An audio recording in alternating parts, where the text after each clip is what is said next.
জিলহজ মাসের 9 তারিখে একটা আমল রয়েছে, অর্থাৎ এমন আরাফা, আরাফার দিনের আমল, যে 9 তারিখে ফজর নামাজের পর থেকে নিয়ে বুধবার, আমাদের এখানে পড়ছে কিবারে, বুধবার, বুধবারে ফজর নামাজের পর থেকে নিয়ে অক্ত, মোট মোট কয় অক্ত, 23 অক্ত, 23 অক্ত ফরজ নামাজের পরে তাকবীরে তাশরিক বলা প্রত্যেকটা নর নারীর উপরে ওয়াজিব করে দেওয়া হয়েছে। এজন্য এটা আমরা আমল করবই।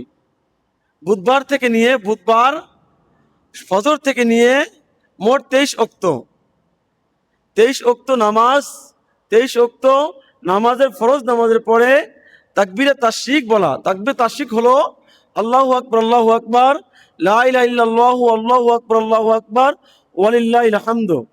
এটা হলো তাকবীরে তাশরিক। এই তাকবীরে তাশরিক বলা প্রত্যেকটা পুরুষ এবং মহিলার জন্য ওয়াজিব। যদি কোনো ব্যক্তি ঘটনাক্রমে নামাজ ছুটে গেছে, নামাজ পেল না, জামাতে নামাজ পায় নাই, বা নামাজ পড়ার সময়ই পায় নাই, ওই ব্যক্তি কি করবে? সে তো তাকবীর করলো না।